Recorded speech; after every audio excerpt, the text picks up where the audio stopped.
evening, everybody. Welcome to the weekly BIBSTER'S show. As we Memorial Day weekend edition, we did action. We actually had we had two videos come out this week about actually working on projects. We had another motorsports for third weekend in a row. Not third weekend in a row. What is it? Is it third weekend in a row? I'm not sure. Might be. It could be. Anyway, we've had motorsports now a few weekends in a row, so everything's fired up. The Malvern Bank Holland with Hoker East Series just ran through the Quad Cities this last weekend with a 3-night tour. We'll talk a little bit about that. But yeah, welcome to the live show. It's exciting. It's a 3-day weekend, so I know normally we don't have to get up too early on Mondays, but definitely not to this weekend. I'm just looking at all the bugs flying in here. Great. I need to get bug zapper. I have to put all the lights on to make the studio work. Studios is the garage. Yeah, maybe tomorrow first thing I'm gonna do is get this place not looking like a pigsty. It's terrible in here. Got tools everywhere. Ooh, motorcycle, you'll hear it in a second. On the brakes. Might be a side, sounds like a side-by-side actually. But yeah, so it was an exciting weekend. We were at the Peat Monster for the first mud bog of the year. Really good. We had about 60 trucks show up. So by the time we get all, how many polls that was actually a good time. What's up, Tom? It was a good afternoon. We got the show started at 11 and last trucks were pulling up. I think that last truck was like 5 o'clock, which is a pretty good show for what we do out there and what we can get done. But yeah, that was fun. That was yesterday's video that came out. Basically, it's my view from the announcer stand. There's some announcing in there a little bit. I try to have just kind of a routine you got to do there just to kind of keep everything going. Oh, there's big bugs hitting lights now. You'll probably hear that as they smoke the lights trying to. Yeah, this will be good. Ooh, June bugs are out too. That's exciting. Exciting time. Sorry. Slightly distracted by bugs the size of my face flying around my face here pretty soon. So, but yeah, other than that, fun times. What's up, Matt? Where'd you end up pulling today? I thought you were taking that Super 88 diesel up to a pole. Was that up at Weekenders? I think it was, because it was at the Auto Museum. Get bugs get out of here. How did the Super 88 do when you were taking their diesel out in their farm stock class? Hopefully, we're only a couple weeks off from the tractor. I did get, I was going to bring it into the shot. I went today and got all the hardware for the Farmall hitch. I'm still one adjuster. I only got the one adjuster. Like I use those 3-point top links for the adjusters. And I'm one short. I only needed 2. So like I said, I only got one. They only had one on the shelf. So hopefully I can get the other one. I'm going to try and see if I can get it off their website so I can get that done. Because then I'll be able to. Because right now, with the way the hitch is and the way the front end lowered it down, so jack the rear of the tractor up, I'm like 21 inches, so I'm high. So I got to come down like 3 inches on it. So I'm going to try and get those set up so I can go down. I can just ratchet it out, and then the hitch will come back down to the 18 inches, which is what I need. The only issue I think I might have is I was trying to figure out how the guys do if when people run them like that, if they just leave that bolt on where the D-ring goes in, if they leave that loose, or if they loosen it, get their height checked, and then tighten that up so that way it's actually all set. I think that's probably what I'm gonna do. I'll just replace those 2 bolts and then have it so you can just loosen them up and then tighten them up so it's still all secure there. And I think how I'm going to do the rest of that hitch, I'll show you guys in the next video, the next installment, will make that thing, if it all works out right, it should be a pretty stout setup with the sense of how it's going to work on the back there. Yep. Weekenders ended up placing 5th and 7th. Heavy to light track. It was slamming first. 55 was good. I back up in a couple weeks. Good time, great grip. Yeah, I've heard good things about them. Yeah, so they start off because they'll go. They go back and forth between going heavy to light and light to heavy. And so it all kind of depends where you're at. I pull in the middle of the day, so it's always kind of in the middle for me. But That's good. That's good. It's good to see that tractor on that. I see me if I'm wrong because I know Matt, you've had a lot of tractors. That's I pulled. Is that the one I pulled up against, or is that a different one? I can't remember if it's one that I've actually. I've seen on a couple times because Matt has just a couple. We also got Glenn's first project in. Well, I say that I found a Power Wheel semi. Yeah, I got the bolts to do that today, and I'm going to swap those all out. I won't probably put that in the video, but then I also got the adjusters. So now I'll be able to adjust the hitch as I add weight to make it always at 18 inches, and a few other things. Like I said, that last video, it was basically I thought the stuff came in, and I was like, all right, perfect. We have a Athena youth group that started at 8 o'clock, and it was like 7:35. And I'm like, I can run out, I can slap this stuff back together quick, put a video out, it'll be a good time. June bugs are dying out here. And it was like 8:15 when I showed up at that thing because it was like trying to get that stupid thing on. Nothing would work right. Then you're frustrated and you just, yeah. So I knew Saturday was going to be shot, and then today was going to be pretty much an off day of just because of yesterday being so busy that usually I like to take a day off afterwards. And so tomorrow I think I'm going to try and come out and start working on that project to get that all done. Because if I get that done, then that's going to be a nice... Like I said, it'll be a nice experiment around. I do have a set of wheelie bars I'm going to end up getting for it too, just because I'm the idiot that I like how. I mean, to me, as when I was a kid, a pulling tractor had wheelie bars, and that was what it's like. Ooh. So I figure I might as well put them on there, and that way it might look a little bit cooler. Yeah. Okay. I thought that was the one. So I think what Grand Mountain, their first hook is the 12th. I think it's the day after Simcoe, which be interesting to see if anyone goes. I don't know if anyone goes up to Simcoe from that club, but they do actually might have something for them to pick up because maybe then I'll have my wheelie bars. Then I'll have my wheelie bars done then, because that'd be kind of cool. I'd be the dum that would get them picked up the track and then try and install them quick. But yeah, so they're gonna be. There's a Willie Risky makes them up there. I could probably make my own set. But it's just for what he charges for him, what he's got. It's just better just to support him, and I'll just get a set of his. But I'm where he makes them where they can still run the stock hitch, which is what's important because a lot of the ones that you get when you're not running a stock hitch, you can then because of how you're tying it in, it basically doesn't have to work the same, and so you have a little more room there. Well, when you're on the stock hitch, you don't have as much room on the behind the tires. The only thing I might have to do is bring those back tires out a little bit, which will be fine. I think we'll see once I get them in. I'm only gonna move them. I'm literally gonna move them as little as I have to because I like them narrowed up. Yeah, good deal. Well, it seems like it's a good runner so far. For what I've seen it do. But yeah, so that's good. Glad it was a good day up there. I'm trying to think of any other polling that happened. I mean, there's quite a bit of polling.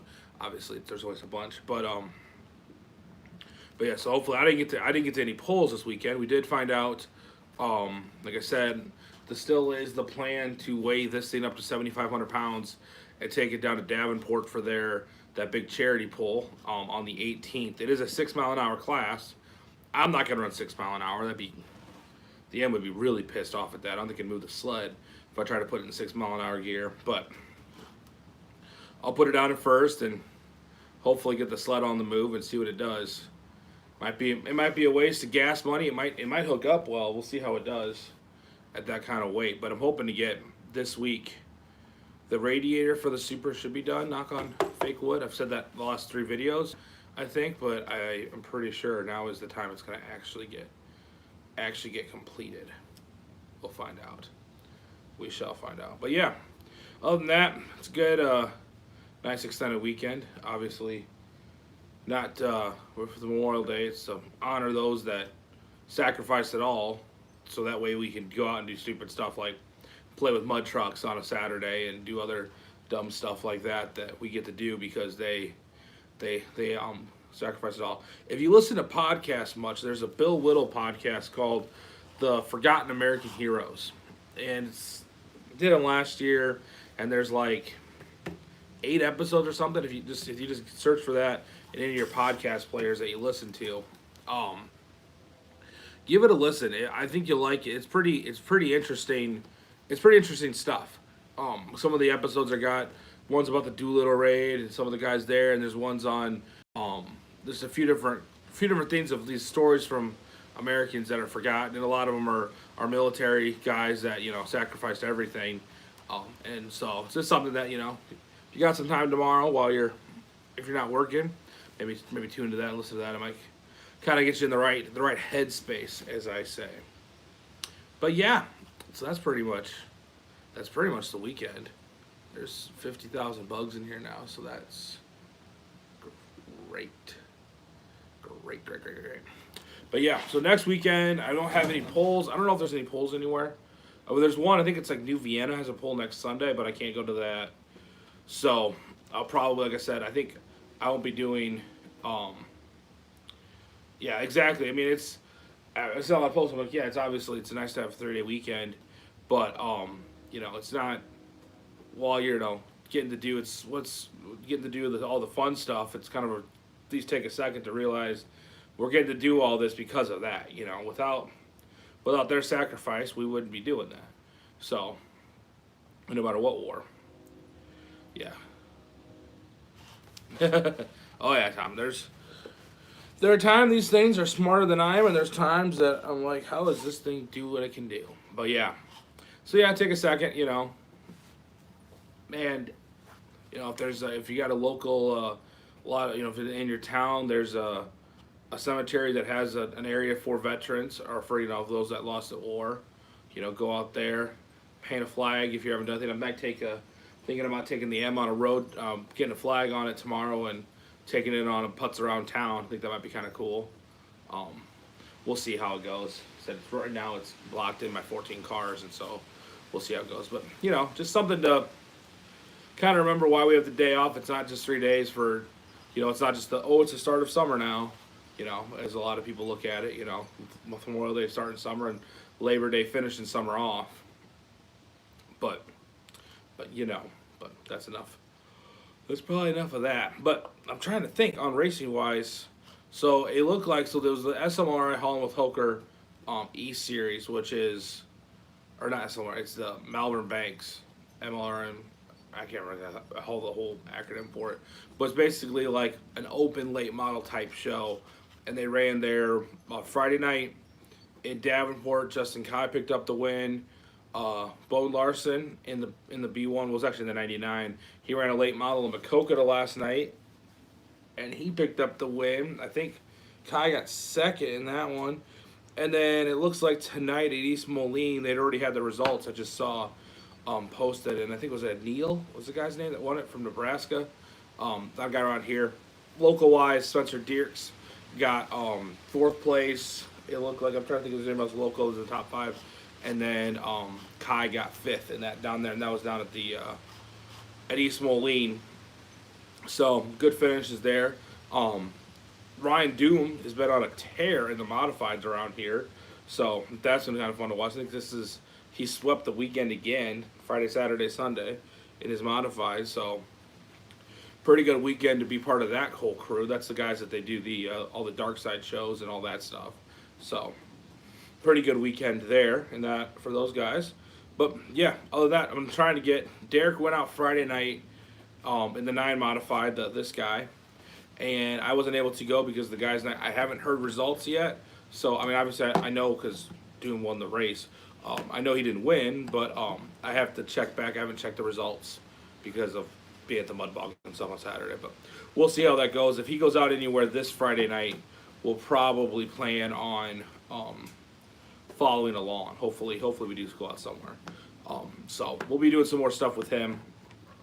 And maybe this weekend that I don't have to announce anything, we'll try and get to an actual race and bring you guys behind the scenes again. Try to get somebody to crew with, which I might have an idea on that one. So we'll see about that. Getting out there again, getting behind the scenes, showing you guys kind of what it looks like, showing the hard work that goes into these things. It's only getting worse out there with the tires. I was talking to a coworker that runs a late model, and he was talking again about he's got his car back together finally, but he's like, I don't have any good tires. I have a few good tires, but what am I going to do once those run out? there's just nothing out there. So it'll be interesting to see. We talk about this every week, how it's going to work here in the next couple months with racing. Is it going to be, hopefully everything stays tip top and everyone's able to keep going out there and we can get some tires. You saw this last week. I think I talked about it last weekend, but World of Outlaws canceling some dates because of fuel and tires, and kind of getting not a fun time. So we'll see how that goes. Like I said, I know it's affected my schedule and what I want to do, polling wise at least. Just how far I want to travel with everything. But yeah, let's try to think as we're moving along. Any if anybody else has done a Farmall M with the like doing the threaded adjusters, let me know.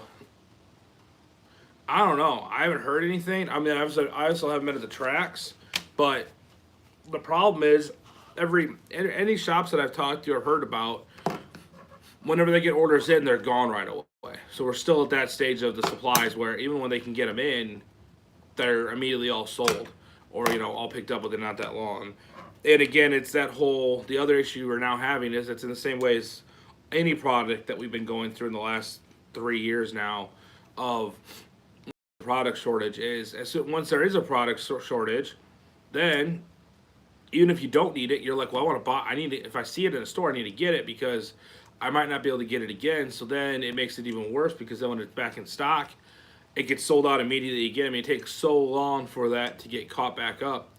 And with the racing tires, it's going to be the same way because guys are going to go, we don't know. I want to be able to race this whole summer still, and I want, I don't know what's going to look like next year. So I think all summer long, no matter whatever tires show up somewhere, they're going to be gone. And with just how racing works, where maybe if they can get the products they need next summer, they'll be able to catch up over the winter. But there's so much racing that happens in the winter, they're not going to be able to have a time where they can just catch up on all the numbers on everything and then be able to basically put enough tires back into the market so that way they're not all racers aren't thinking every time I see a tire I have to buy a tire. It doesn't care what the cost is, just because what's going to happen then, that's going to be a madhouse of you only want to race because you're the only guy that could buy a tire that week, and then now those tires are shot. So there's your it'll be an interesting by the end of the season for sure if anything changes there tire wise and what they can get in, because what are you going to do? I mean, there is nothing else that you can run on like a late model or a modified. It's not like the hobby stocks and the 4-cylinders that they have their tire of choice that they like to run, but in the same time they're both a DOT tire, so they can make another DOT tire work. These those specialty tires, there's nothing you can make run like them. So how that's gonna work, I just don't know. And I don't know if what they have to run on the asphalt side, like, because around here we have Cedar Rapids has Hawkeye Downs, and Hawkeye Downs they run, the sport mods. Yeah, it was sport papers. It was exactly that. It was just because I think people wanted to panic about something, and toilet paper seemed like a good idea, and it panicked. And how long did that take to get back into stock? And that was obviously a much more used product than racing tires, but at the same time, there's a lot more suppliers of it. So it'll be, like I said, I think it's going to take. This is not going to be a 2022 summer fix. I think it's going to be a longer term fix, and to look at some of these sanctioning bodies of is there another option for tires or something else we can do, because when you're tied to one company and only one company can supply all your tires, they run the show then. Anytime any kind of racing thing is a one supplier only deal, they run everything. What they choose goes, So it's a matter of, and maybe it was those tires. I mean, if you talk to a lot of guys, those IMCA modified tires were pretty much like, yeah, it's bad anyway. And that's how. Okay, here's the secret. That's how everything in IMCA kind of works, because you have to get. I mean, there's some other companies, but basically you have to have the IMCA sticker on all your stuff if you put it on your car, like the rims and whatnot. So it's like having that sticker on it costs way more because it's approved, but is it really? And it all comes down to that whole single supplier deal, and then it makes it really interesting in how that works. And I get it because a lot of those are sponsors, so they're pumping money into IMCA so that they can keep the wheels turning, so then they use their products. But when you can't have, there's no one else that makes it because, there's only one tire company that makes all of the, basically all of the dirt track cars. Well, there's two. There's American Racing makes some, Hoosier makes some. There's probably a couple other ones I'm forgetting about, but what I mean is, like, when your sanctioning body only has one, when anything happens to one, your entire sanctioning body gets hurt by it.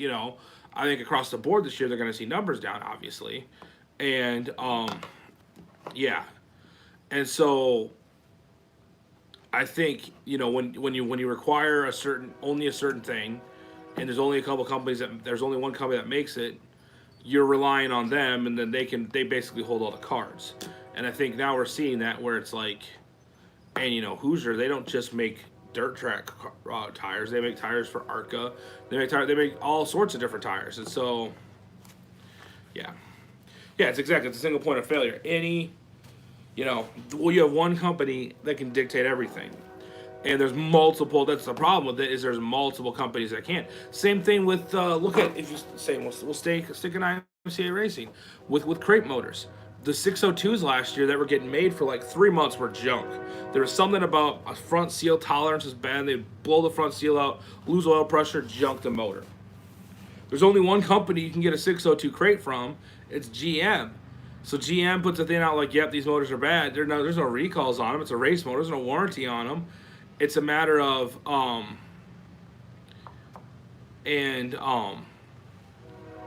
yeah, and so it's a matter of like, when if that company has a problem, and they're like, yeah, we're going to shut down and retool, no crates come out. Luckily, most of those classes still allow an open motor option, but the open motors, they stifle the chassis so much to make them not run as good, because they have so much more power. You can't, in today's time, it's very hard to be competitive with an open motor. There's guys that do it, so don't say you can't. But it's very hard. But again, single point of failure. One company holds all the cards with the engine program, and you have 602 crates in your sport mods. You have 604s in your modified, 604s in your late models, 602s and I think their street stock class, I think, is a 602. And so you're basically, your entire program runs off of the availability of those engines. Something happens, what are you gonna do? And now they're letting. This year they're letting them run up to 6,800 RPM, which those 604s were never designed to run that high. They were only designed to run, like, I think from all the reading I've done and the talking I've done, like 62, 63 should be the end of the world for them. Suddenly you put another 500 RPM, which doesn't sound like a lot, but if anyone that's been in a dyno room to hear that 500 last RPM, that's a scary deal, especially when everything else is all the same. Bad deals all around. So, but again, it comes down to that single point of failure. So it's, they've slowly worked these deals and worked these for the last few years, and I think it's going to be interesting to see how that ends up in the next couple of years, because you look at a company like GM. Let's talk about this. Let's think about this here. GM is doing this big, they're on their big green push like all the other companies. And obviously, they're still big into NASCAR. There's still a spec motor for them. But, how much longer are they going to be making these 602s and 604s? How much, it's like, obviously they're selling, but, at some point they might say, hey, we want to, we're going to shut this side of production down because it's not fitting in with the rest of what we're doing. You have to go to a different crate motor builder then. Obviously you're going to have to, but, or some other engine builder, but there's also a lot of lost skill because we don't have, it's not like back in the day when there was all these little engine shops around that were building race engines. Every town used to have 3 or 4 of them. Now it's like, oh, there's a 1 or 2 that you can go to and find, and they're still not doing much. And so it's a matter of, it's just a lot of things that have been taken we've kind of moved away from. It'll be interesting to see how that all works out. But I guess that's my dirt track racing, throwing ideas out there that who knows if they're going to work or not. But yeah, it'll be, like I said, all that to say, the tire issue is still an ongoing thing. I think that at least this whole year is going to be a problem because, again, even if Hoosier's able to get all the supplies they need to be able to make the product right and they can make a bunch of them out there, everyone's going to buy every tire they can get. You know, if their local tire shop calls and says, "Hey, we got a shipment in. We're limiting 4 per guy." You're buying 4. You're calling your buddy to buy 4. You're calling your dad to buy 4. Your girlfriend to buy 4. Your wife to buy 4. Your kid to buy 4. You're gonna try and get as many as you can, because you don't know when the next time's gonna be. So I think until this season's over, and guys are sitting at the if that because what I foresee happening is they'll catch back up, but they'll keep getting sold out. So then your racers can't. You'll have racers with a lot of tires because they're buying them as much as they can. They got good sponsor money. You know, they're able to just keep buying them. You got the littler guys that don't have as much cash to throw around it, buying a bunch of tires all the time whenever they come available. Motorcycle. So I think you'll see at the end of the season a lot of guys having a surplus of tires because they were trying to buy them whenever they could, buy them here, buy them there, buy them everywhere. And then at the end of the season they'll have a surplus, and then by next year they'll, you know, it might be caught up, but it'll be, like I said, the next month or two on that will be interesting. And I'll try and keep my nose to the ground and see if I hear anything more, and we'll obviously talk about it more here. But yeah, so I don't know if I'm just blabbing. It's probably because I probably am making no sense. But yeah, so hopefully, like I said, hopefully back at the track this weekend, and when I'm at the track next, I'll try and get some more scuttlebutt out of everybody what they're thinking tire wise. Now, obviously, if you're going to a track that doesn't tech that much, and at this point, let's be honest. Bibster hot take right here. This is the year to cheat. I will tell you what. Because you got car counts that are down, especially in late models. You got car counts that are down. Ain't no promoter trying to get somebody kicked off the track. Just saying. Low car count, let them have it, boys. Because what promoter is going to be like, well, I got 10 late models showing up, and 3 of them might have cheated up carbs. Let's tech them all and kick them all out. Nope, not happening. So it's just, I was talking to somebody about that, just the discussion of how this year is going to be. You might say in some wild stuff, because again, when it comes down to it, a lot of people don't know is, I mean, to a certain degree, the promoters can be the last call on if a guy gets kicked out or not. Not all the time. Don't take that as quote word, but you know, they can lean on a tech official to say, hey, I've heard some things about this car. Check it a little deeper. You know, I want to make sure, kind of a thing. Or like, hey, tonight just like we're look quick, because again, it's that whole thing. What do? You kick. I mean, obviously you don't want everybody out there cheating it, but at the same time, if you're getting cars, you're getting cars. So I don't know. It might be a wild summer in regards for what we see getting done on the racetrack, off the racetrack, all that stuff. Wild summer. But yeah. So what do you guys think? Do you think this is gonna be the year where you're gonna see a lot of creative reading in the rule books? I think it will be. I think you're gonna see some of it. I think in the it's interesting as the summer goes on, seeing how that car count number goes to from last year. You can't really compare to 2020 because 2020 was a strange year. It seemed like car count was up because there wasn't much else going on, and some people that because of what everyone got in 2020, some people had a little extra income, disposable, just came in the form of a check from the old government. So some people were able to keep out, go out racing a little more than they normally would have. So it's hard to judge against 2020, but it'll be interesting to see against last year and see what the changes were as everything started. Because everything started to go higher last year in price, and then this year when everything is like just stupid priced, if it's gonna affect, and again we talk about this every week. What are tracks gonna do? Are you gonna make it? Like I said, CJ, they drop 2 laps off of every race, cut down on fuel a little bit, and maybe it's not much. 2 laps of fuel isn't much, but if you take 2 laps of fuel off every week, that's going to save you enough money to maybe run a couple extra weeks there with fuel wise. So there's that, and I think some of that too is showing the drivers that you understand what's going on and that you're going to try and do right, not you're not going to go, oh man, this is the year, we're going to stick it to you. So, I don't know. We'll find out. I'm excited about how it's all going to work out. Tractor, the other thing I was going to talk about is if I'm going to get the intake stuff done. Like I said, I got a propane intake laying on the floor over there that I might try and slap on this thing. I don't know. I don't think I'm going to yet. I want to mess with one thing that's going to be hitch stuff this year and see if that helps it hook up. It's all stuff I can revert back. So, I mean, I'm not going to put that bent hitch up, but I guess if it doesn't want to hook up the first pole, I might put the bent hitch back on. So, I guess we'll see how that goes. Or if it hooks up way too well. Like, I can't keep the front end down. So, anyway, I'm probably going to wrap things up here because I've just been rambling about dirt track and stuff. Thanks, everybody, for watching.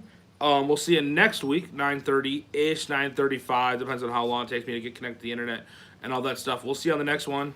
This week, at least one Farmall video is going to come out. Maybe the VAC motor will show up. Maybe, bigger news, the radiator will show up for the 88. If that shows up, we're definitely going to be doing a video of putting that thing in this weekend. And then that project gets to start. So, big projects coming to the channel. Thanks for checking it out. Thanks for sharing with all your friends and spreading the word. For BIBSTER, from BIBSTER'S Repair Shop, have a good week.